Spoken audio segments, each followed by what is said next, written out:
Hi guys, this is Feiwu from Feisworld Media. I want to thank you guys so much for helping me reach 5,000 subscribers. And there's another stat that's worth mentioning, which is we have reached 500,000 views. I never thought this was possible. Thanks to you. In this video, I'm doing something different. Because of you, because of this channel, I have been invited to recently speak at a real estate company. So it's called Sage Real Estate. I've included some information below. Larry found me on YouTube and invited me to speak to his real estate agents. I was so excited. And I want to release this video also with his permission to talk about at a slower pace how you can go about using Zoom, get new clients, be very professional. In this longer video, I talk about lighting, microphone, how to present, how to make eye contact within Zoom, how to use a virtual background and embed your logo in the background, different settings within Zoom for video, audio, recording, and also that one secret to kind of smooth your skin. I know I talked about some of these things in my videos, but this is the first time that I compile everything and really to be speaking to a real audience. On the Zoom call where I presented this, there were close to 40 people. And I want to give a shout out to all of you founders out there, business owners who are doing these teach and learn sessions, finding whether people on YouTube or within your own community to help each other learn and take that leap forward. I love you so much, and I'll see you at the end of the video.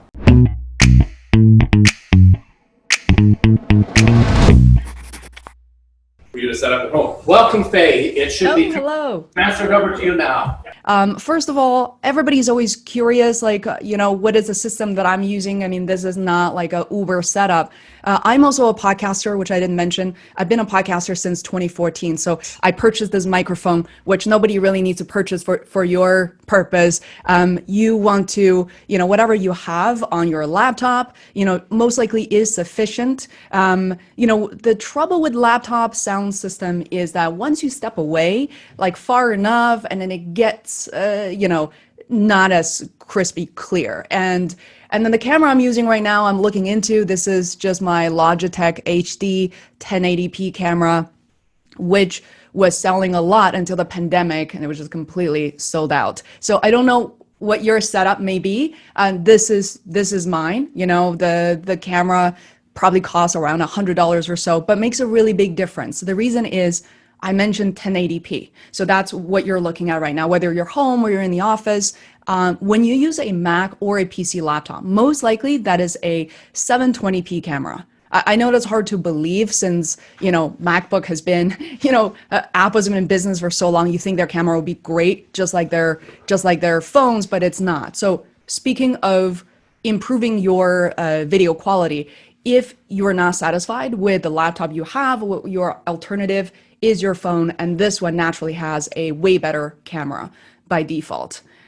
So those things I want to get out of the way and just mention that, again, feel free to jump in with questions.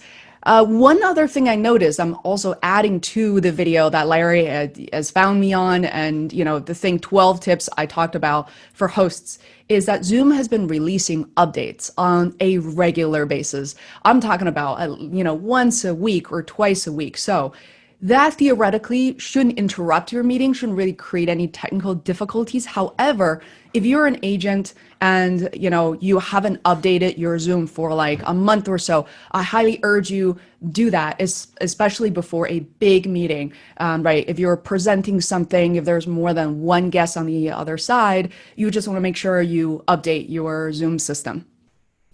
So something I'm doing, I'm not sure if you notice. If I look at the screen, I would love to talk about the skin looking thing. There's a separate video. It's huge. So one thing I want to say is, you notice I'm looking directly at you guys, but I actually can't really see you clearly when I'm looking right into the camera. I'm also a DIY filmmaker, so I know when you look at your client, quote unquote, you're actually looking into your camera like this. So this is way more intimate. You feel like I'm talking to you, but you're actually on my screen, believe it or not. So if I want to look at Larry right now, this is the position of my eyes. Like, this is how I'm actually looking at him. So you may be wondering, which one should you choose? I gotta say that as much as I want to train myself to speak into the camera, sometimes it is much harder, especially if you're an agent, you want to pay attention to how your client is responding to what you're saying. you do want to look at them. So what you can do is simply minimize, if you're on a laptop, just minimize your window a little bit and position it towards where your camera is. So that's kind of a little trick you can do right there. All right, so I'm gonna look through the question here real quick. I'm gonna talk about circular light. I'm not exactly sure what that means, but I'll address the skin and how we can do that. So let me go ahead and actually share my screen real quick. This is you're going to see my, all right, let's do this. I do have a very simple video on that as well. So let's see, maybe I can do that. Preference. There we go. So when you share your screen and your screen disappears completely, what you can still do is that you can go to upper left-hand corner, click on zoom.us and click on preferences. So right here, if you look to the left-hand side, there's something called video, just the second option right here. So about video. One thing that I use is it's called Enable HD. So right now you can see that my camera is pre-selected to HD Pro webcam. And then there's a little checkbox that's amazing called Touch Up My Appearance. So I'm gonna click and I'm gonna unclick that for several times. You might be able to see the difference. So this is without touching up my appearance. I don't have extreme skin problems right now, but especially when you do, like you have a pit bull and you want to avoid that, you can just do a touch up. So this is with touch up. I'm gonna click on and off a few times. I feel like, you see the difference? There's like a little red spots and it's still very natural. This is not like going to do something that you can't even recognize yourself anymore, where you look completely different when you meet your client. So it's this simple little thing called Touch Up My Appearance. Now there's something right above that, now we're on it, is called Mirror My Video. I'm not sure how many of you guys are using that, but without mirroring this only impacts what I'm seeing, not what you're seeing. So I actually always like mirroring my video. I like to move to the left and still see myself moving to the left and right like this. It's just a little more natural for me. And once you do get your camera, sounds like it's in, Larry had mentioned that there may be some camera upgrade either in the office and whatnot. Then you want to make sure, again, select your camera and you can enable HD. So look at when I don't enable HD, I'm much closer to the camera. It's a little bit gray and less clear, but once enable HD, it's really beneficial because now there's a bigger background. You can see the colors more vibrant and it's just more for you to work with, especially for agents where you have to be showing certain things, that may be really helpful to you. Yeah, so I'm excited, by the way, in case you can tell, because I just became a first-time homeowner as of this month, moving in next month. So I feel like this conversation is very, very top of mind for me right now. Very interesting to see how everyone does their business.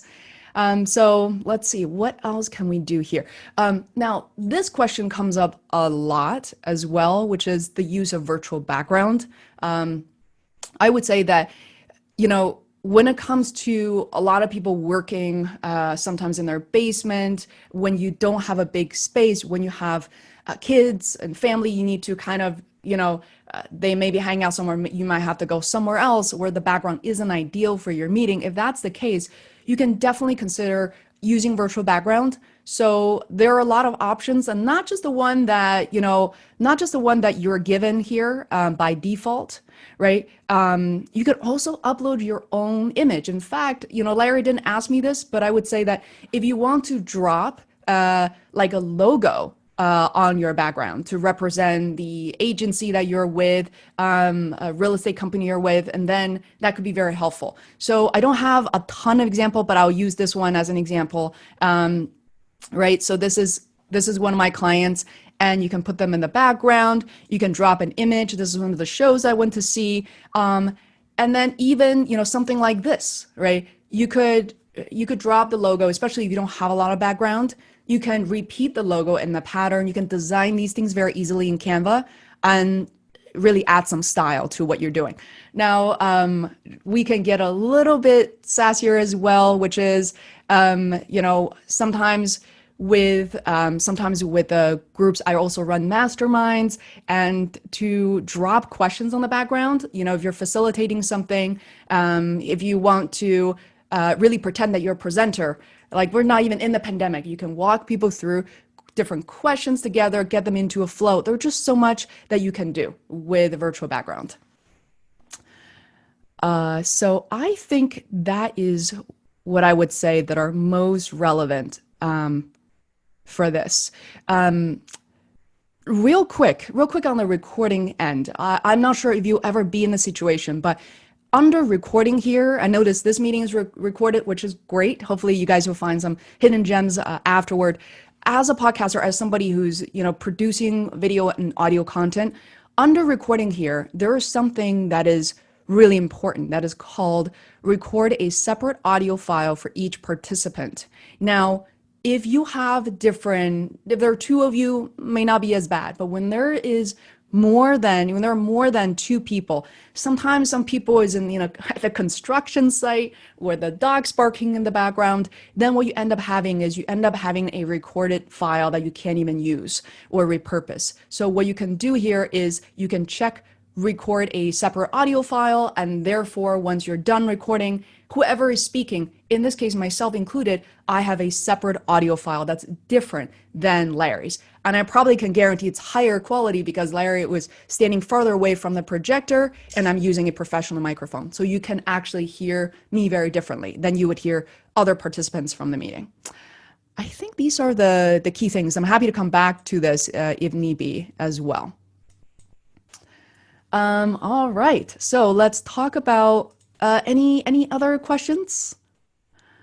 All right, I am going to keep moving forward. All right, so let's talk about setting up meetings. I remember this as a question as well. So when you set up a meeting, I think many of you know how to do that. It is a fairly trivial feature within Zoom. You create a meeting for each one of your client and you log in. So one thing that I would say that people ask a lot is, do you want to turn audio video on or off?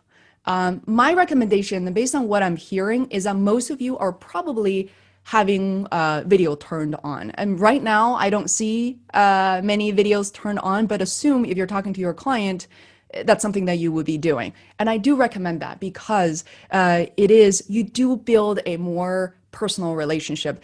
Imagine right now, I'm not on screen talking to you guys, but rather my videos turn off with a logo.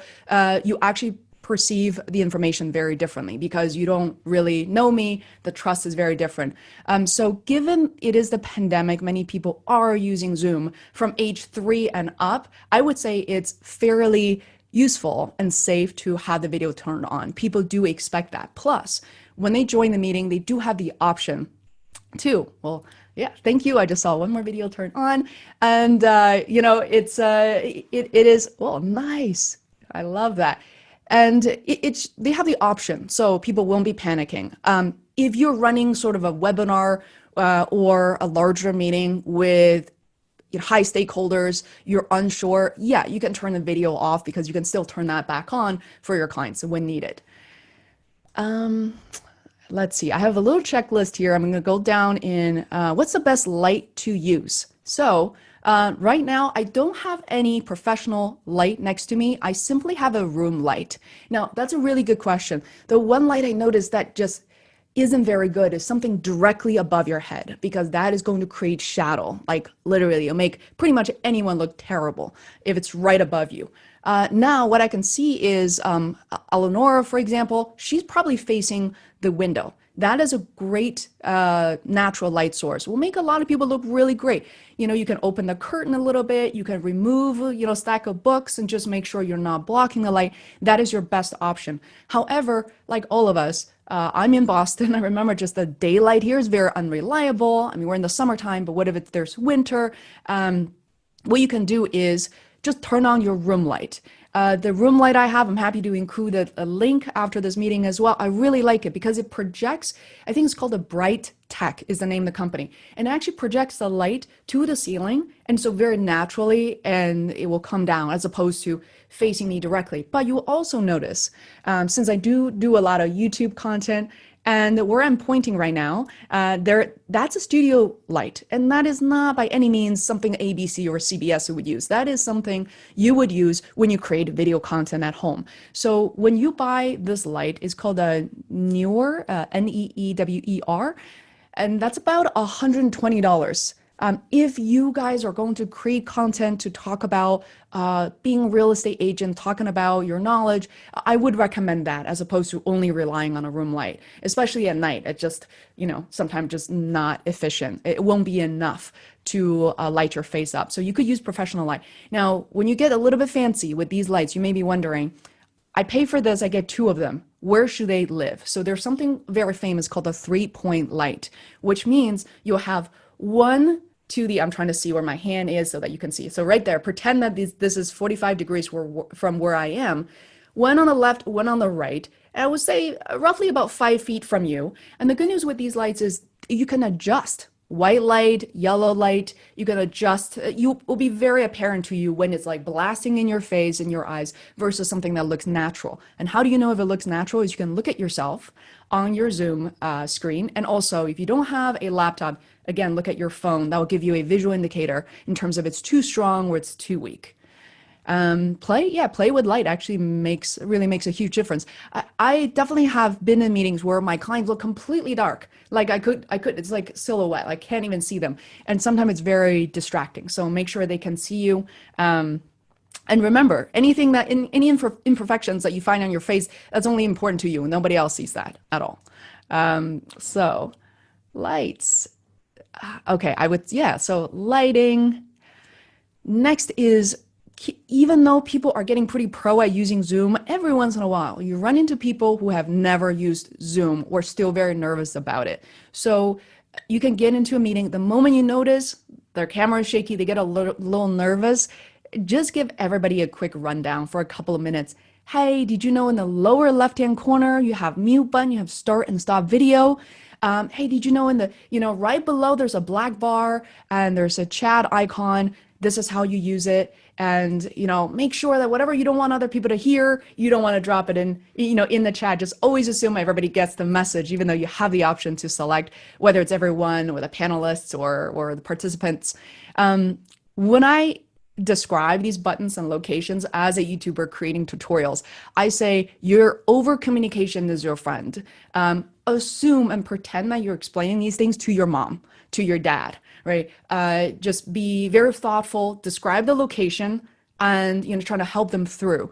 So that's what I would say is really helpful. A lot of people like reactions. Reactions is something, I'm going to do that. You can see on my screen right now real quick. There's another reaction right there. Yay! I can see some responses now. And it's very helpful because imagine if you're a presenter, you probably don't want real clapping happening or yelling or, a lot of live feedback just because Zoom has a limitation when it comes to audio. It means that if, everybody is talking all at once, then you as a presenter or something important happens, it just cuts through the audio channel. People won't be able to hear you. So these reactions or comments can be really helpful. We talked about making eye contact, your background. Also, let's talk about the real background here for a second. So this is not a virtual background. Your real background does matter. My mom's an artist. These are her paintings. I am a podcaster. I like to have a somewhat busy background. This is part of my personality. I have a lot of books in the background as well. Make it about you. You don't have to all be cookie cutters. It should be professional, but having a relatively clean background can be very helpful. People actually remember you more that way. I know that real estate is a very competitive space still, right? And I know you're only supposed to work with one agent. So to make your face, your content, your interaction more personalized and memorable is definitely better. All right, let's talk about computer background. You noticed that about 10 minutes ago, I was sharing my screen, right? Every once in a while, you might end up sharing a PDF or a window, in which case, remember that when you use share screen, you can select a specific application that you use. You absolutely do not have to share your entire window. I had to because I have to get to a setting for Zoom. So be clear on that. But if you do happen to need to share your entire computer desktop, make sure you clean that up, right? I actually did that right before this meeting. I have a lot of screenshots, a lot of my file, just to give your client that idea that you are a very organized person. So if you do have a messy desktop, clear it up, throw them into a single folder. That will be very helpful. Let's see. I'm not sure if this is true to you guys, but as I was looking for homes in the past month or so, went on a lot of tours, I noticed that some agents do choose to show the room on their phone via a virtual or mobile app of some sort. Some of them use Zoom, some of them use third-party application they install on their phone. Regardless, there's something important, there's something you may already be aware of, is that you want to hold, if you're going to be on your phone, hold your camera steady as much as possible as you're moving around. So which means if you want them to see the boiler, you want them to see a room, just hold it still. It's much better to hold still like this, hold it for 2 to 3 seconds, as opposed to doing this run through here, because it can be very nauseating, you really can't create a same experience, right? I don't want to get too fancy again. There are devices that you can get. Some of them are not very expensive, which are called, like similar to a little handheld tripod or device. They're just piece of plastic that you put your phone on. So instead of holding it with your phone, you can sit on a device like that. There are fancier ones that cost hundreds of dollars. Those work really well. Basically, it's a built-in stabilizer. So if you do that a lot, it can actually stabilize your phone as you're running around. It just creates a super smooth, almost like a film-like experience. All right, no more questions. Let's see. Hardware, microphone, I talked about that as well. The last thing I'll mention, I can be open to questions, or Larry, maybe that's everything that you need at this point, is what if things go wrong? Don't panic, because there's something you can control, is Zoom. Zoom has gone wrong to a lot of people. And I don't mean that, I don't mean security issues necessarily, but it could shut down, or your Wi-Fi might be cut out. I had client calls where there's a thunderstorm going on in the middle of our conversation that goes out.